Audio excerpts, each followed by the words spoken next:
हम लोग, आपकी स्क्रीन पर है, ठीक है। और ये जो क्वेश्चन है क्या कहता है जरा देखिए, ठीक है। चैप्टर कौन सा है, चैप्टर का नाम मैं लिख देता हूं। चैप्टर है जी issue of shares, issue of shares, shares का इशू करेंगे हम लोग, ठीक है। यहाँ पे क्वेश्चन क्या कहता है, ध्यान से देखें सारे बच्चे एक बार। क्वेश्चन कहता है Hero Honda limited made an issue of 1 lakh equity shares of 10 each payable as. तो मेड एन इशू का मतलब क्या हो गया बताइए? इशूड कैपिटल, इशूड कैपिटल कह सकते हैं आप इसको। इसको क्या क्या नाम दे सकते हैं? इशूड कैपिटल बोल सकते हैं,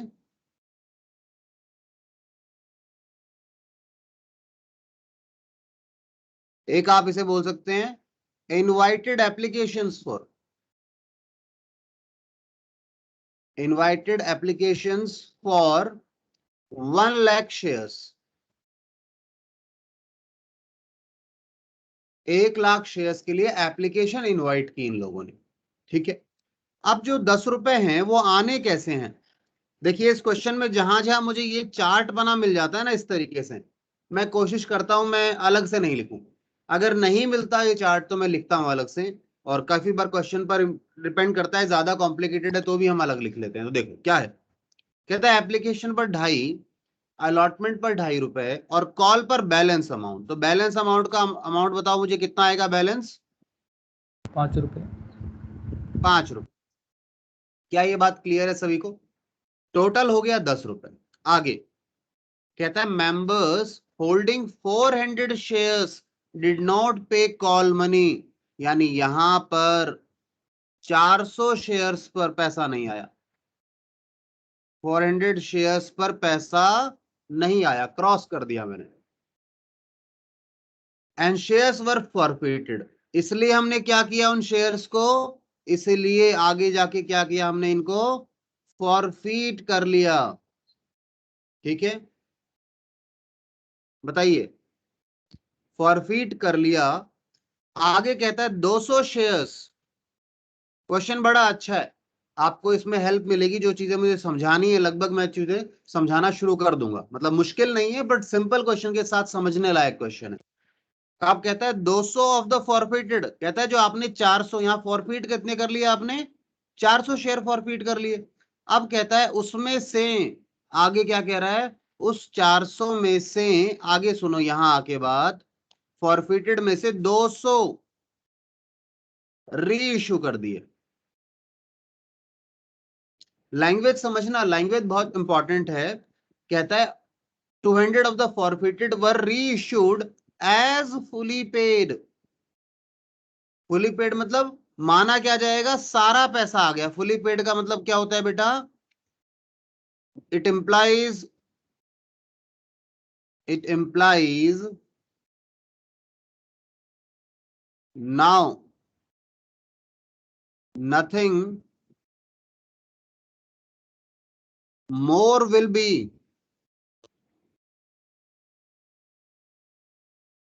will be called up from shareholder।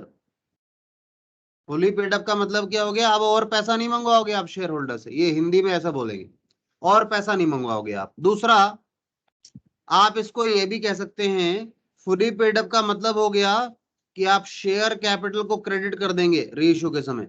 Share capital will be credited, ये लिखना बात आप इसके साथ, ये मैं आपको कॉन्सेप्ट भी समझा रहा हूं साथ साथ में। क्वेश्चन के साथ में जो कॉन्सेप्ट है हमेशा अप्लाई होगा। कॉन्सेप्ट वही होता है जो हमेशा अप्लाई हो, एक बार अप्लाई होने वाली चीज कॉन्सेप्ट नहीं बन सकती, ठीक है। तो कॉन्सेप्ट वही है जो हमेशा अप्लाई हो। आइए, सो share capital will be credited bye full amount,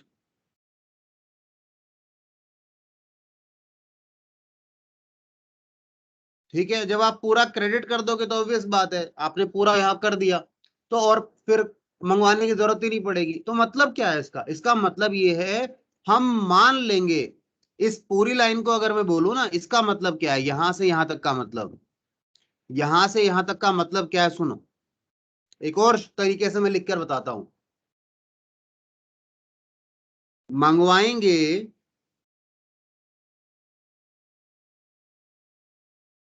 मंगवाएंगे ₹5, ₹5, और मान लेंगे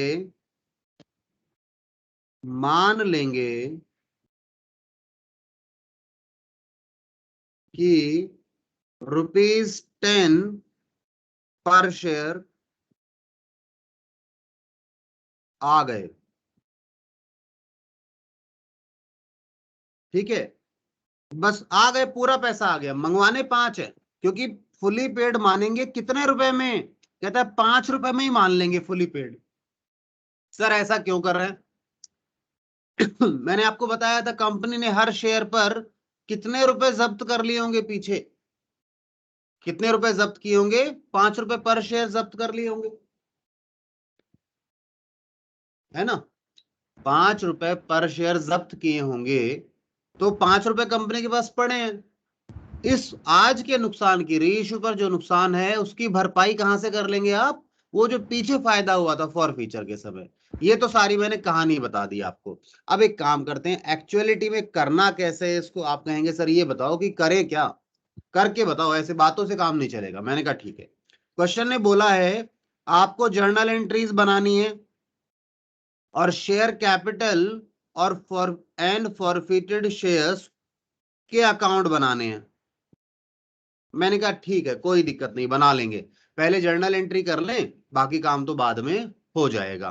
तो आप क्वेश्चन ने ये नहीं बोला कि सब्सक्रिप्शन कितने के लिए हुआ है, इशू तो कंपनी 1 लाख करना चाह रही थी, तो कुछ नहीं बोला, तो क्या मानेंगे कि जितने शेयर कंपनी इशू करना चाह रही थी उतनी ही एप्लीकेशंस आज गई, ये मानेंगे। ठीक है, तो आइए मेरे साथ, 1 लाख शेयर पर 2.5 और ₹5 का खेल है, और आखिरी में जाके 400 शेयर ने पैसा नहीं दिया, ये बात है। आ जाइए, क्वेश्चन देखने की जरूरत ही नहीं है।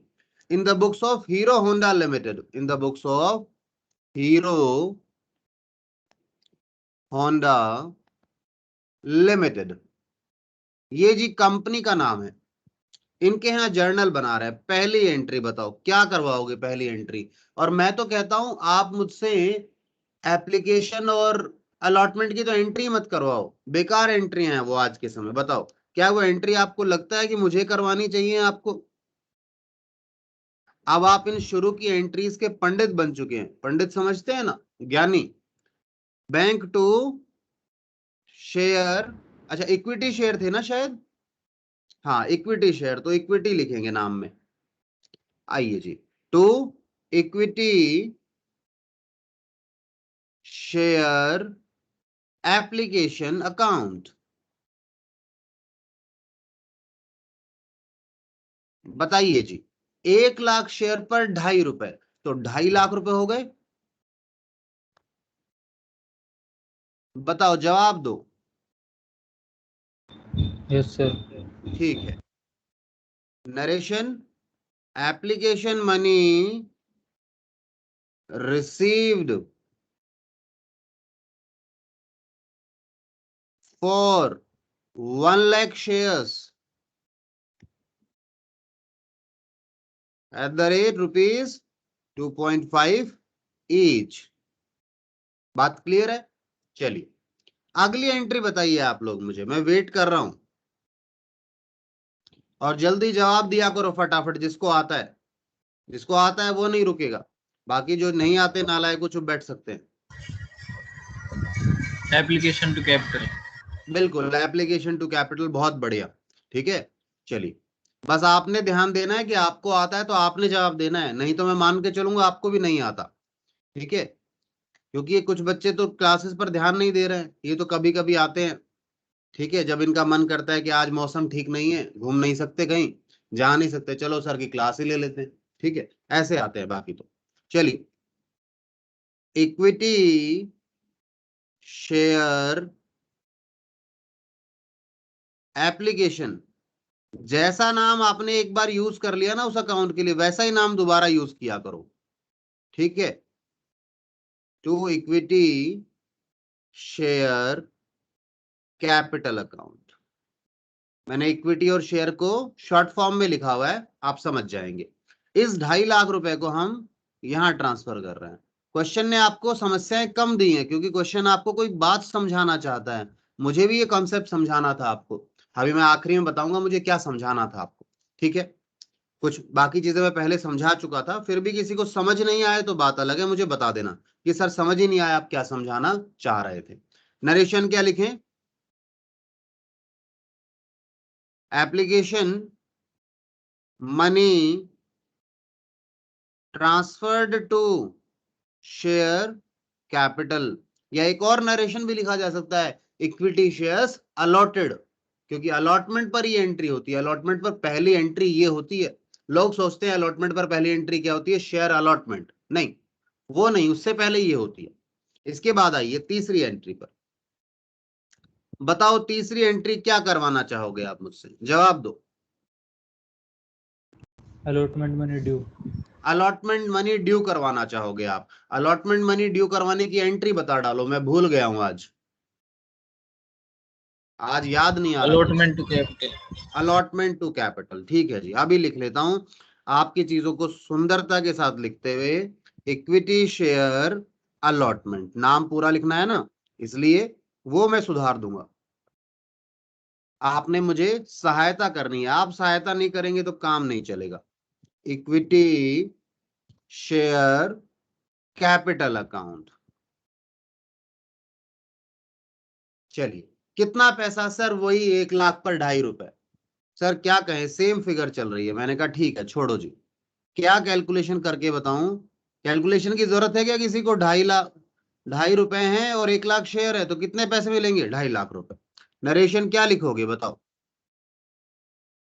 नरेशन बताओ क्या लिखना चाहोगे? Allotment money due. Allotment 1 lakh amount share. Due. बिल्कुल ठीक है, बहुत बढ़िया। दोनों बच्चे मेहनत कर रहे हैं, बाकियों को पता नहीं क्या लग गया, दिमक लग गया लगता है। अच्छा, क्या नाम था इसका? अलॉटमेंट मनी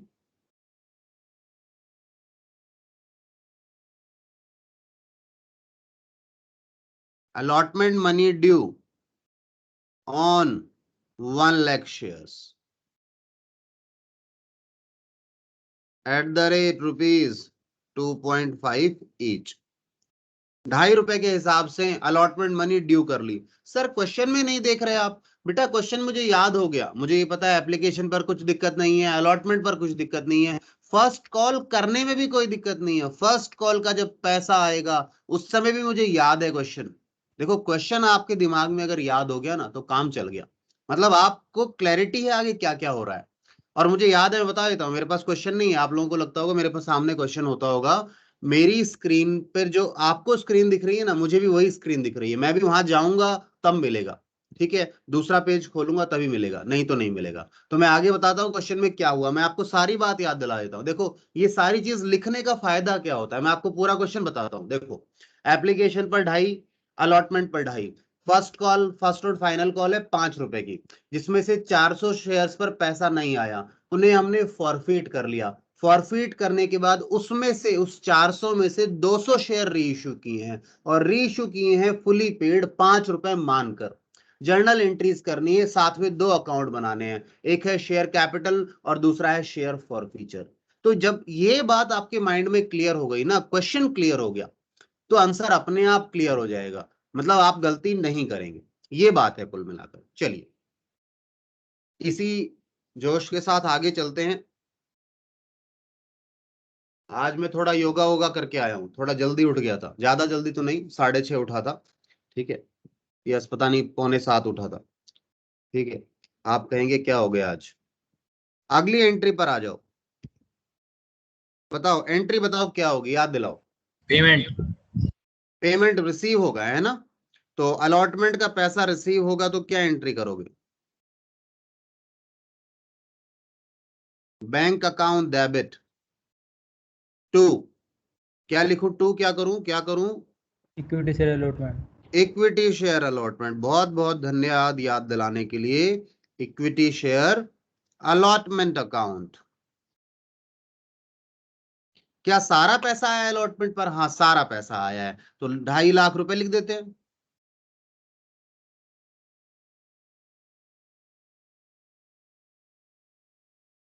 चलिए जी, नरेशन क्या लिख दूं? नरेशन लिख देता हूं अलॉटमेंट मनी ड्यूली रिसीव्ड, सम्मान के साथ मिल गया जी, पैसा, पूरा पैसा आ गया। ठीक है सर, ये बात हो गई।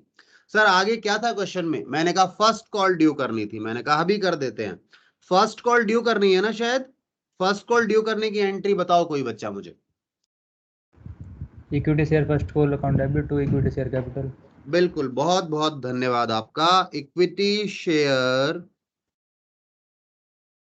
First and final call. नाम देख रहे हो कितने अच्छे अच्छे नाम है इनके? ठीक है, नाम से ही लगता है सब कुछ पता है इसके अंदर। ठीक है, टू इक्विटी शेयर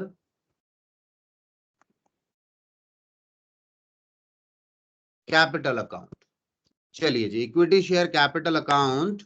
तो यहां पर आप क्या करेंगे इसको? हाँ, पैसा कितना आना था, पैसा बताओ। 5 लाख। 1 लाख शेयर पर 5 रुपए, तो 5 लाख रुपए। बताओ क्या मैं सही हूं? Yes sir. मतलब मेरा जो कैलकुलेशन है वो सही है, मैं तो सही हूं, कैलकुलेशन सही है मेरी। ठीक है, बच्चे कह रहे हैं हाँ जी बिल्कुल सही है ये। आइए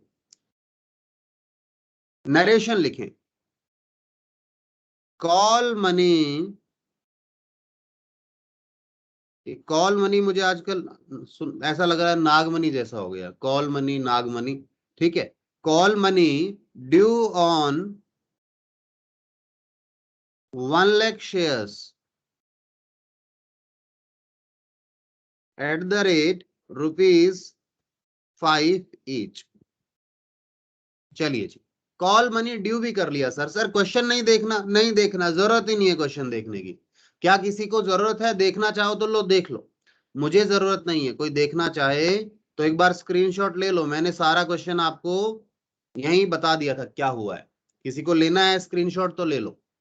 इस तरह अगर टिप्स पे रहेगा ना क्वेश्चन, ये मुझे भी एक्चुअल में याद क्यों है, क्योंकि क्वेश्चन में डिटेल कम है, इसलिए मुझे भी याद है। अदरवाइज मैं देखने जाता हूँ हर स्टेज पे क्या हो रहा है।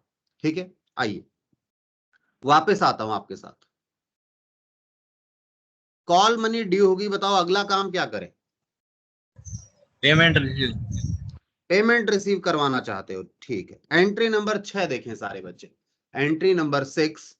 ठीक है, अच्छा फॉन्ट साइज विजिबल है ना सभी बच्चों को? कोई ऐसा तो नहीं है जिसको फॉन्ट विजिबल ना हो? और एक चीज और बताओ मुझे, ये कुणाल और विशाल के अलावा नेहा समझ में नहीं आ रहा क्या बेटा? आ रहा है सर। नेहा की तो फोटो ही ऐसे लगी हुई है, सर पकड़ के बैठी है, क्या चल रहा है? ठीक है, हाँ तो जवाब देते रहो, समझ में आ रहा है तो थोड़ा मेरा हौसला बना रहे, मुझे लगे कि हाँ बच्चों को कुछ समझ में आ रहा है। क्योंकि वो कैसे पता लगेगा मुझे, जब आप बताओगे हाँ आ रहा है। तो नेहा, अनु जवाब देते रहा करो। पलक, पलक आ रहा है क्या समझ में? Yes sir. ठीक है, सचिन वर्मा जी बताएंगे। हाँ जी वर्मा जी बताइए।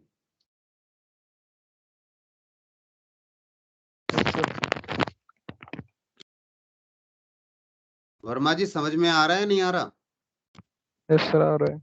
आ रहा है पक्का? अच्छा टेस्ट वर्मा जी कितने दिए हैं आपने?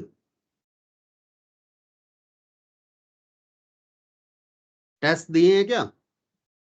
नहीं सर। कहाँ चले जाते हो टेस्ट के समय? अच्छा आज आपका टेस्ट है बिजनेस स्टडीज का। चैप्टर बताओ कौन सा लेना है?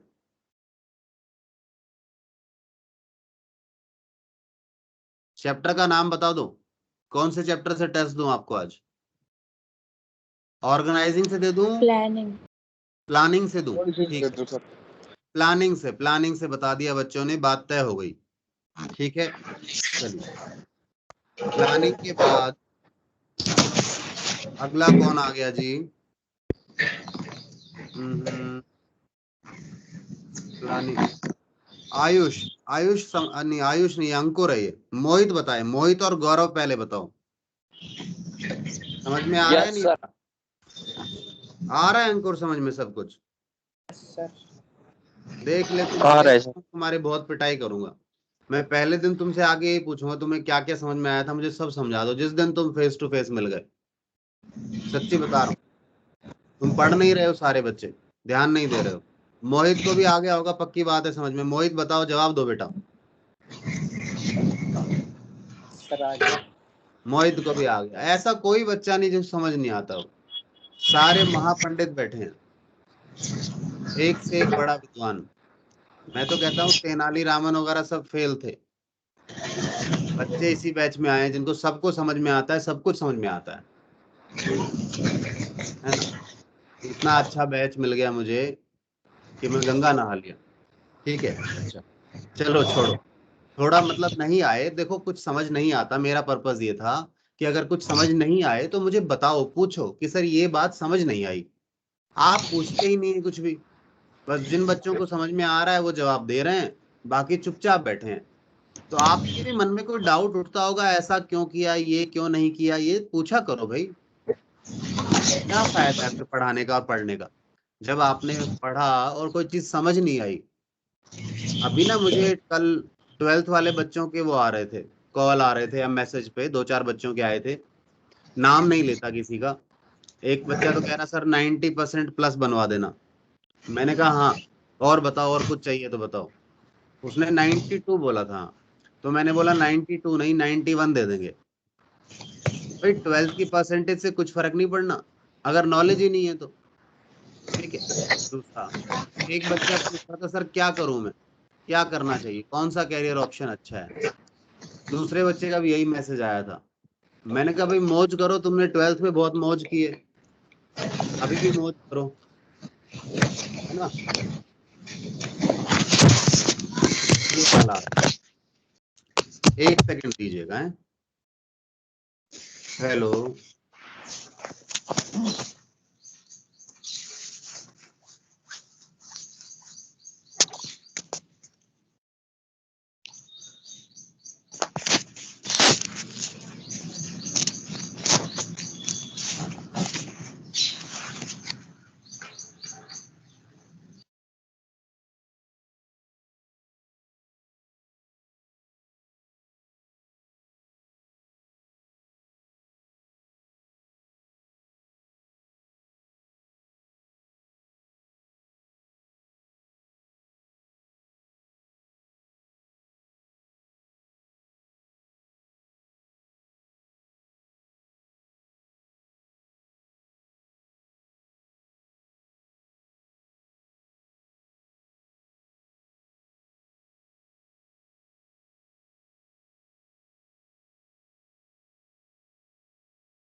हाँ जी, sorry for wasting 2 minutes of yours, आपके 2 मिनट वेस्ट करने के लिए। अभी अभी एक मतलब इंफॉर्मेशन मिली। इंफॉर्मेशन क्या मिली, किसी व्यक्ति ने, मैं आपको लिखकर बताता हूँ सूचना को, ठीक है ना। पढ़ाई तो मैं कराता ही रहूंगा। कहाँ गया मेरा पेन, हाँ पेन मिल गया। मिस्टर ए ने, मिस्टर ए जो है ना, उसने मिस्टर बी के लिए गारंटी दे दी। किसको दे दी, टू बैंक। बैंक को गारंटी दे दी कि अगर मिस्टर बी, गारंटी क्या होती है, मिस्टर बी ने कार फाइनेंस पे ली थी। मिस्टर बी ने क्या ली, एक कार ली थी फाइनेंस पर, फ्रॉम बैंक। ठीक है, बैंक से फाइनेंस पर ली थी। अब मिस्टर बी पे नहीं कर रहा। मिस्टर ए का मुझे अभी भी कॉल आया, मिस्टर ए का कॉल आया था और वो कह रहे हैं सर मिस्टर बी ने पेमेंट नहीं की और बैंक वालों ने मेरे सिबिल स्कोर में चढ़ा दिया उसको, सिबिल में चढ़ा दिया। सिबिल आपका ना क्रेडिट स्कोर है, क्रेडिट रेटिंग देता है ये, यानी आपको मतलब आप कभी भी किसी से उधार लेने जाते हैं ना, बैंक या फाइनेंशियल इंस्टीट्यूशन से, तो वो आपका सिबिल स्कोर देखते हैं। बैंक ने क्या किया, यहां सिबिल पे ये इंफॉर्मेशन दे दी कि बी ने लोन लिया था, बी तो हो गया खराब, बी का तो स्कोर बिगड़ गया, और ए ने गारंटी दी थी, ए का भी बिगड़ गया। भाई आपने ऐसे व्यक्ति की गारंटी क्यों दी जो आपकी बात ही नहीं मानता था? आपने कहा आपके लिए तो हम जान भी दे देंगे, आपने ऐसा जोश जोश में आके कह दिया अपने दोस्त के लिए। अब दोस्त पेमेंट कर नहीं रहा, अब दोस्त का फोन आया और वो कहता है मेरे क्रेडिट ये सिबिल स्कोर में चढ़ा दिया, अब बैंक मुझे लोन नहीं देगा, मेरा क्रेडिट वर्दिनेस खराब हो गई, अब कल को मुझे खुद के लिए भी लोन चाहिए ना तो भी नहीं मिल पाएगा। उसने कहा सॉल्यूशन क्या है? मैंने कहा सॉल्यूशन नंबर 1, सॉल्यूशन पहला क्या है, मिस्टर ए को बोलो, क्या बोलो भाई, पेमेंट करो। सर मिस्टर बी को। ओ सॉरी, हाँ मिस्टर बी को बोलो, मिस्टर बी ने पेमेंट ली थी ना, लोन लिया था कार पे, तो मिस्टर बी को बोलो कि पेमेंट करो भैया, पेमेंट आ जाएगी तो फिर अपने आप हट जाएगा। दूसरा, मिस्टर ए आप पे कर दो, आपने गारंटी दी थी ना, गारंटी का मतलब क्या होता है, कुणाल ने गारंटी दे दी भाई विशाल सर, ये कल विशाल ये नहीं लेकर के आया तो मेरी जिम्मेदारी है, यानी विशाल करवाएगा उस काम को, तो मुझे तो कोई भी पेमेंट दे दे बैंक को, ठीक है। तीसरा जो ऑप्शन है वो थोड़ा सीक्रेट ऑप्शन है, उसे हम क्लास में डिस्कस नहीं करेंगे, ठीक है ना, क्योंकि ऑनलाइन क्लास है, रिकॉर्ड भी हो रही है, ठीक है, और समस्या हो जाएगी, ठीक है। तो तीसरे के बारे में अपन फिर कभी बात कर लेंगे। चलिए चल सकते हैं अपने टॉपिक पर वापस, यहाँ किसी को कुछ पूछना तो नहीं है? ये प्रैक्टिकल नॉलेज थी आप लोगों के लिए, क्योंकि आपको अवेयर होना चाहिए इन सब चीजों के बारे में, इसलिए मैंने डिस्कस कर लिया, नहीं तो मैं नहीं भी करता। बताइए, कुछ नहीं पूछना ना यहाँ पे? सर ऑनलाइन क्लास छुट्टी नहीं होंगी? ऑनलाइन की छुट्टियां होने वाली है, बस छुट्टियों की तारीख आने वाली है, वो तारीख बहुत नजदीक है जब आपकी छुट्टियां पड़ जाएंगी। मेरे ख्याल से 20 या 21 से पड़ेंगी शायद, 10 दिन की होंगी शायद। 20 को संडे है सर। 20 को संडे है, तो फिर तो आप मानो 19 से ही पड़ जाएंगी, फिर तो आप ये मान के चलो, क्योंकि 21 से 10 दिन होते हैं, तो 19 को आपने आखिरी क्लास लेनी होगी शायद, जहां तक मेरा एजम्पशन है, मतलब मुझे ऐसा लग रहा है, ठीक है। बाकी तो ऊपर वाला मालिक है, आप जानते हैं, ठीक है। चलिए बताइए, ओके है ये छुट्टियों के बारे में? अक्षय मैंने जवाब दे दिया। अक्षय और कुछ पूछना है बेटा? नहीं सर। अक्षय पढ़ाई के बारे में कभी नहीं पूछता वो मेरा छुट्टियों के बारे में बता दो। और बताओ, डाउट नहीं है सर। ठीक है, और बताइए। चलिए, तो आपके डाउट क्वेरीज खत्म हो गए, तो वापस आते हैं क्वेश्चन पर। क्वेश्चन हमारे पास है जी, क्या है क्वेश्चन सुनिए। हाँ, क्वेश्चन ये था कि अब हमें पेमेंट रिसीव होनी थी, तो मुझे बताओ कितने लोगों ने पैसा नहीं दिया था? 1 लाख में से 400 लोगों ने नहीं दिया था। तो जो पैसा आया आपके पास आपके बैंक अकाउंट में,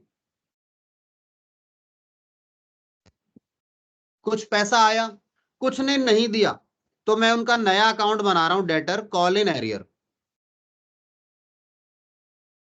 जिन्होंने नहीं दिया, और पुराना डेटर खत्म कर रहा हूं पूरे का पूरा, क्योंकि मैंने नया डेटर बना लिया ना, जिन्होंने नहीं दिया उसके लिए भी।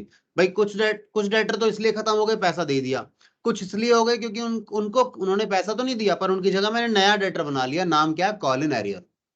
Equity share first and final call account. अब सुनो, पैसा कितना कितना आएगा, यहां ध्यान देना भाई। 1 लाख में से 400 चले गए तो कितने बचे जी? 99,600, ठीक है जी। अमाउंट कैलकुलेट करके बताना कितना आएगा। और 400 ने 5 रुपए नहीं दिए, और इसके यहाँ कितने आ जाएंगे? इसके यहाँ आएंगे पूरे 1 लाख, क्योंकि ये तो डेटा है ना, यानी 5 लाख से। बताओ कितना कितना अमाउंट आएगा, जल्दी बताइए। 4,98,000। 4,98,000 यानी 98। Yes sir. Yes sir. अच्छा, और ये उसमें 20। 2000 ये हो जाएगा, यस सर। और ये 2000। 5 लाख। 5 लाख हो गए। ठीक है, बात क्लियर है? चलिए, तो ये क्या हो गया, आपने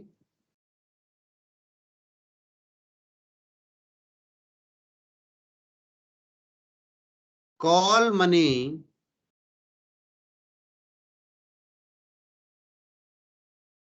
received on 99,600 shares at the rate ₹5 each। ठीक है, मिल गया पैसा, बाकी नहीं मिला। चलिए, अब अगला काम क्या है बेटा, फॉरफीचर है। फॉरफीचर की एंट्री कौन बताना चाहेगा? कौन बच्चा है जिसे फॉरफीचर का कॉन्सेप्ट क्लियर हो गया था कल? बताओ, मैं लिखूंगा, आप जो बोलेंगे वो लिखता जाऊंगा मैं। क्वेश्चन का धन्यवाद देना, प्रीमियम है ही नहीं तो सिंपल क्वेश्चन है। प्रीमियम होता तो प्रीमियम का मैंने बताया था, क्या बताया था प्रीमियम के लिए? आ गया तो भूल जाओ और नहीं आया था तो रिवर्स करो। इसमें प्रीमियम है ही नहीं तो छोड़ो, उसकी बात ही नहीं है। चलिए बताइए, फॉरफीचर की एंट्री कोई बताना चाहेगा क्या? कोशिश कर सकते हैं, आप गलत हो जाएगी ज्यादा इससे क्या। शेयर तो share with equity share capital account debit to बताओ क्या? Equity share forfeiture. Equity share forfeiture two call scenario. Two calls in arrear. बहुत बढ़िया सर, 2 कैटेगरी में बढ़ती हैं नीचे क्रेडिट वाली चीजें, आ गया और नहीं आया। आ क्या गया? जो आ गया वो फॉरफीचर में चला गया, और आया क्या नहीं था? जो कॉल इन एरियर में पड़ा है। तो कितना कितना, यहां 500 पर 5 रुपए आ चुके हैं और 500 पर 5 रुपए नहीं आए, बराबर। और यहाँ कितने आएंगे? 500 पर पूरे 10 रुपए, क्योंकि जो मंगवाया था, मंगवाए तो पूरे पैसे थे। 400। अच्छा 400 है, सॉरी सॉरी, कहाँ दिमाग चला गया, ऊपर कुछ पता नहीं 500 500 कुछ आया था, पता नहीं, 5 या तो 5 रुपए थे, उससे 500 याद आ गया, 400। चलिए जी, अमाउंट लिख डालें, 4,000 रुपए, 2,000 रुपए, 2,000 रुपए। अगली एंट्री बताओ, ये तो चलो लिख देते हैं, 400 shares forfeited for non-payment of call money। उनको आपने फॉरफिट कर लिया। एंट्री नंबर, आगे चलें, एंट्री नंबर 8 पर आइए। ठीक है, ये एंट्री किसकी थी बेटा? फॉरफीचर की। अब एंट्री नंबर 8 हम कर रहे हैं किसकी, पता है? री इशू की। चलिए, री इशू की एंट्री कोशिश करो बताने की कोई। हाँ, याद दिला देता हूं, 200 री इशू हुए। Sir bank account debit, share forfeiture account debit, bank account debit, share forfeiture लिखेंगे पर नाम क्या होगा शेयर फॉरफीचर का? क्योंकि आप अपने ऊपर आपने ना इक्विटी शेयर फॉरफीचर लिखवाया है, तो वही लिखना पड़ेगा, equity share forfeiture account debit. आप क्या लिखो इसके अलावा?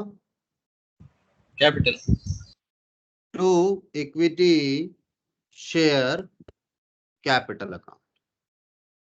देखो, मंगवाओगे कितना? इन 200 पे 5 रुपए मंगवाओगे, मानोगे कितना? 200 पे पूरे 10 मान लोगे, क्यों? फुली पेड बोला है उसने।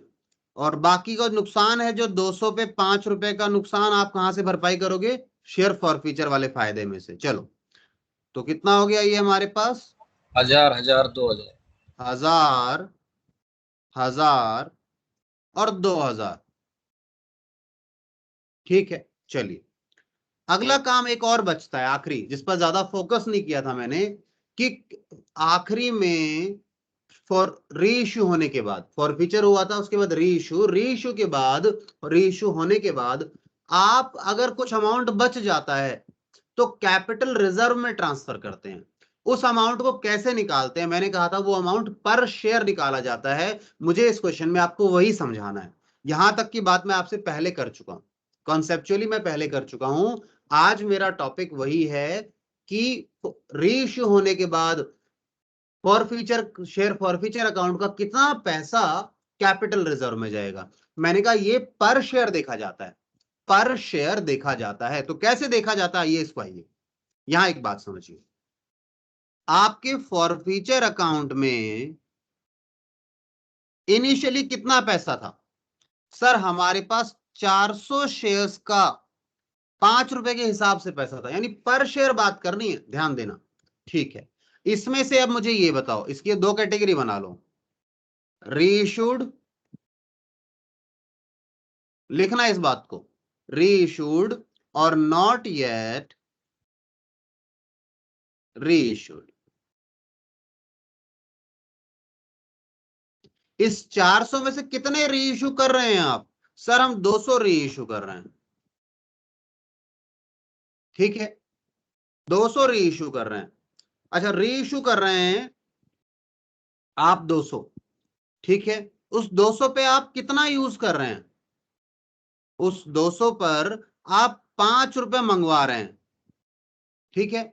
200 पर आप 5 रुपए मंगवा रहे हैं, या आप कह दीजिए 5 रुपए आप नहीं मंगवा रहे हैं, क्योंकि 5 मंगवाए और बाकी 5 नहीं मंगवाए, तो आपको यहां पे लॉस कितना हुआ?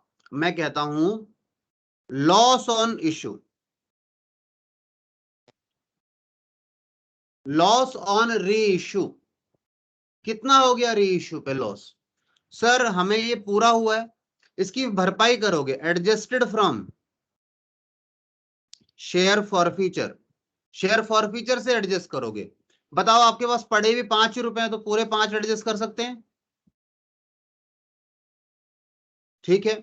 या आप ऐसे बोलो, मैं इसे ऐसे लिखता हूं, एक काम करो, इसे थोड़ा सा नीचे लेकर जाता हूं, यहां पे आओ,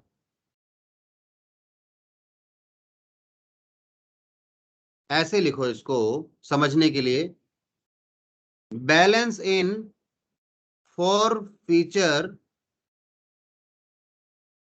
अकाउंट। फॉरफीचर में बैलेंस कितना पड़ा है? ये भी 200 हैं और ये भी 200 हैं, तो इन 200 पे बैलेंस कितना पड़ा हुआ है? 5 रुपए। लॉस कितना हुआ है? ये, तो अब आपके पास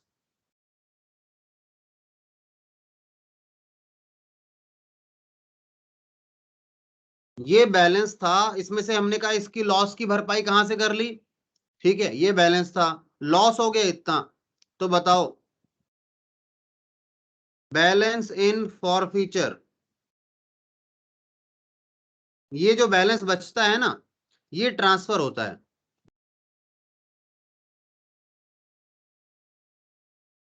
कैपिटल रिजर्व अकाउंट में। फिर बैलेंस इन यानी फॉरफीचर आपने 200 × 5 लिखा है, हाँ, तो 400 देखो मैंने इसकी दो कैटेगरी बना दी है, 200 तो रीइश्यू हो गए और 200 रीइश्यू नहीं हुए, ये बात समझो। जो नहीं हुए उनका बैलेंस कितना पड़ा है? दोनों का अलग अलग बैलेंस लिखना है। इसका बैलेंस बताओ, बैलेंस इन शेयर फॉरफीचर अकाउंट, कितना बैलेंस पड़ा है? 200 पे 5, ठीक है। दोनों को अलग अलग स्प्लिट कर लो, जो रीइश्यू कर रहे हो उनका फॉरफीचर का बैलेंस अलग लाओ, जो रीइश्यू नहीं कर रहे हो उनका फॉरफीचर का बैलेंस अलग ले जाओ।